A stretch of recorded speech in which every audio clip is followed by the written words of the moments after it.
Hola chicos, espero que se encuentren bien, échenle ganitas, lean, recuerden que hoy les voy a dejar una tarea. Vamos a continuar viendo, estábamos hablando acerca de patogenia de la enfermedad periodontal y posteriormente, como parte de ese tema, seguimos hablando de la etiología secundaria de la que causa enfermedad periodontal. Recuerden que, bueno, la etiología es la causa, o sea, de las enfermedades. Y nosotros estamos hablando que hay una etiología primaria que hemos mencionado, que es el biofilm, o sea, en todo el mundo siempre tiene que haber en cavidad bucal miles de millones de bacterias para que puedan originar enfermedad periodontal. Y luego comentamos que la etiología secundaria se dividía en dos: factores de tipo local y factores de tipo sistémico. En clases pasadas nosotros hablamos ya de todos los factores de tipo local y hoy vamos a hablar de la etiología secundaria con relación a los factores de tipo sistémico. Acá es importante recordarles que vamos a mencionar infecciones virales, también vamos a mencionar infecciones bacterianas, lesiones traumáticas, síndromes congénitos, afecciones autoinmunes y también trastornos hormonales. O sea, todo esto nos puede originar que se potencialice el biofilm y entonces la etiología secundaria aumente. Empezamos a hablar del primer factor secundario y va a ser síndrome congénito o síndromes congénitos. Y a este le vamos a llamar agrandamiento gingival. También podemos conocerlo como fibrosis gingival. Y bueno, este agrandamiento gingival quiere decir que puede producirse en un solo órgano dentario o puede producirse en la mayoría de los órganos dentarios o prácticamente inclusive en toda la cavidad bucal. Y esto puede producirse de manera solito o también unido, por ejemplo, ya a una alteración previa como puede ser sordera, como puede ser alguna anomalía de hipertricosis o deficiencia mental. Y bueno, entonces el agrandamiento gingival normalmente es muy común que se herede de forma autosómica, ya sea de manera dominante o de manera recesiva. Bueno, el agrandamiento es generalizado y puede causar retraso en la erupción dentaria, o sea, los órganos dentarios, como la encía está tan dura y tan fibrosa y tan grande y tan crecida, es que los órganos dentarios pueden no salir, especialmente estamos hablando, que es muy común, que sea cuando viene la dentición de manera permanente. Y entonces se retrasen la salida de los dientes. Y obviamente esto va a provocar que se pasen los tiempos de erupción y que también los órganos dentarios estén, digamos, como en mala oclusión. Y también el agrandamiento se caracteriza por tener pseudobolsas. Recuerden que una pseudobolsa va a ser que parece una bolsa periodontal, pero en realidad no tiene profundidad, sino al contrario, va a estar inflamada, o sea, va a tener agrandamiento.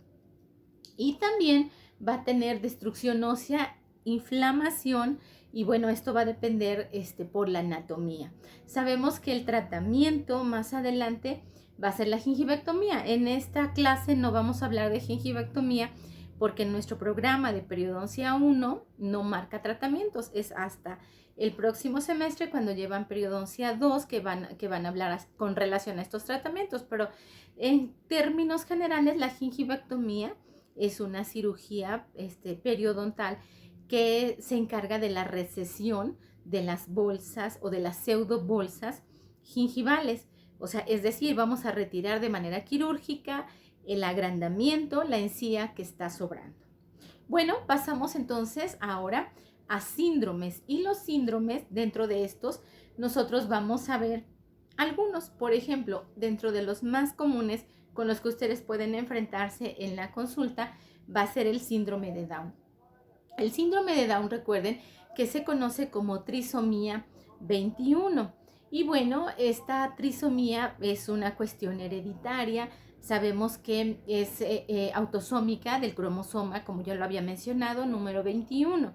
Y va a tener características, digamos, generales, como es microcefalia, o sea, es decir, que la cabeza se vea más pequeña y esto se va a ir incrementando o se va a ir notando más entre más edad tenga el paciente. También va a haber una prominencia frontal, o sea, es decir, la frente es más amplia, los párpados, o sea, van a ser de manera como más oblicua y esto va a dar un aspecto mongoloide, o sea, el paciente con síndrome de Down tiene un aspecto mongoloide y el promedio de vida, pues todavía hasta el año aproximadamente 2000 era de 40 años y ahorita en la actualidad ya el promedio de vida es de 50 años. Ok, y bueno, algunas de las características específicas dentales del síndrome de Down, tanto en la dentición primaria como en la dentición secundaria, va a ser que van a estar estas zonas, o sea, ambas denticiones pueden estar afectadas y bueno, va a haber defectos en la en la quimiotaxis, precisamente, o sea, quiere decir que las células de defensa no están llegando de manera eficaz y prioritaria al sitio de la lesión.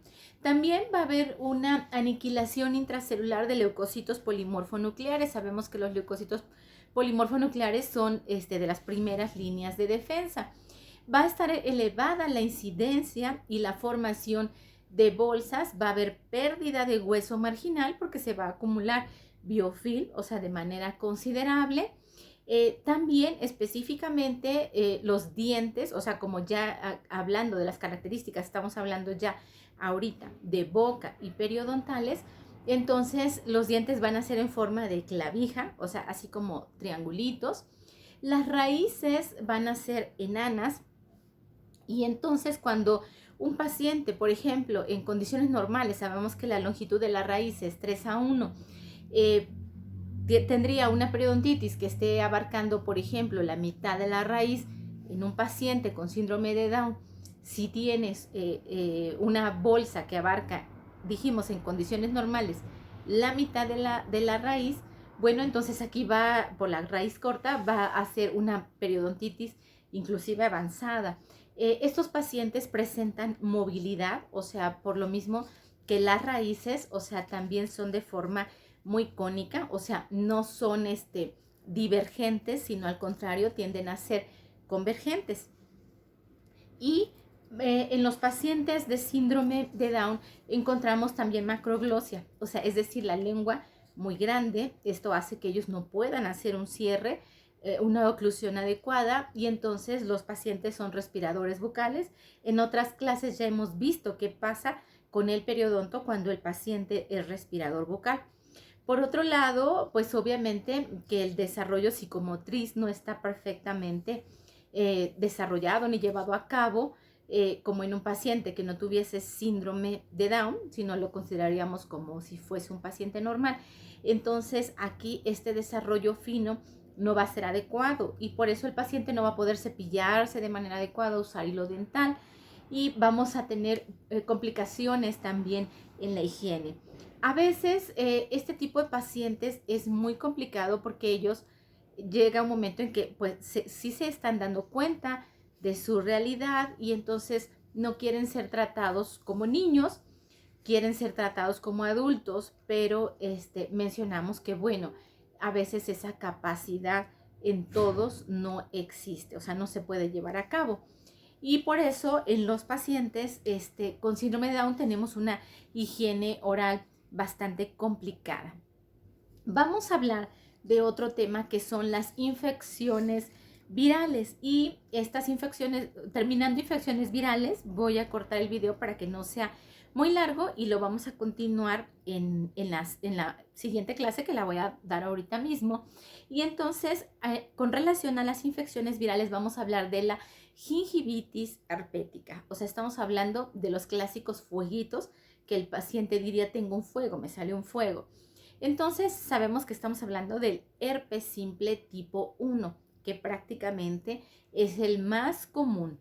Y este va a ser un virus con ADN.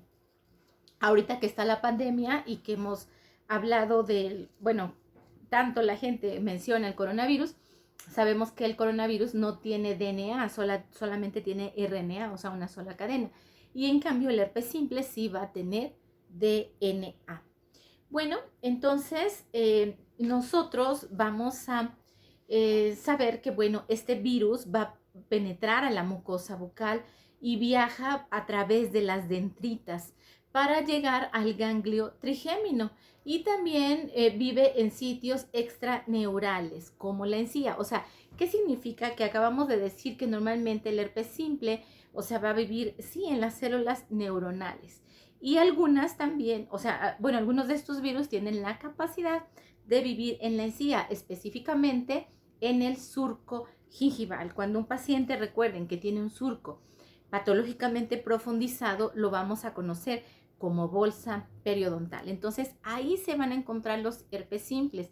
Ahora entienden por qué se le tiene que preguntar al paciente en la historia clínica si ha padecido de herpes desde que es niño hasta ahora. Hay pacientes que inmediatamente contestan, no, nunca he padecido. Bueno, solamente insistimos, pero en algún momento cuando fue niño, sí, pero tiene como 30 años o 40 años que no tengo. Pero si en algún momento el paciente lo tuvo, obviamente ese virus está guardado. Y bueno, ya dijimos que virus va a ser se puede encontrar, o sea, algunas de las causas que pueden estar relacionadas con la aparición de este virus es que puede aparecer en infecciones de tipo primario. O sea, es decir, una infección previa, por ejemplo, no sé, amigdalitis, faringitis. Entonces, eso sería una infección primaria. También puede aparecer en presencia de fiebre, también de adenopatías. Por favor, ustedes vayan y busquen en su celular qué son adenopatías. Gingivoestomatitis, o sea, también nosotros podemos encontrarlo en una gingivoestomatitis generalizada y también puede presentarse con úlceras puntiformes en la encía, o sea, úlceras así como característica, como si tuvieran más punta. Y bueno, la encía puede verse eritematosa. Normalmente, si nosotros dejamos tranquilo a este herpes, la curación va a ser sola, entre menos lo toquen es mejor, y va a darse a través de una semana. O sea, los primeros 5 días, 3-5 días son los más dolorosos, específicamente dolor al comer, puede haber dolor al cepillar. Ahora, puede haber recaídas por traumatismo. ¿Qué sería considerado un traumatismo? A lo mejor el paciente tiene un herpes, se da un cepillazo, pues ahí mismo. O a lo mejor tiene un herpes, se besa con alguien, le da una mordida, eso sería un traumatismo. O a lo mejor está masticando y de momento inconscientemente se muerde, pues eso es un traumatismo y eso significaría que volvería a recidivar. También puede verse acompañado, ya habíamos mencionado, de fiebre. Es común que a los pacientes que han tenido herpes simple, o sea, fueguitos, les dé una vez al año o más veces. Hay pacientes que sufren más veces de este tipo de lesiones. Y es muy común que salga en el borde de vermillón. Aquí estoy señalando el borde de vermillón, que es a donde se termina mi labial. Ahí es muy recurrente, es de los sitios más recurrentes. No quiere decir que no salga en otros sitios. Y bueno, si esto prolifera más, las lesiones las llamaríamos gingivitis herpética. Y en los adolescentes, bueno, normalmente es más doloroso y bueno, porque ellos están tocando más y puede retrasarse normalmente de 5 a 10 días.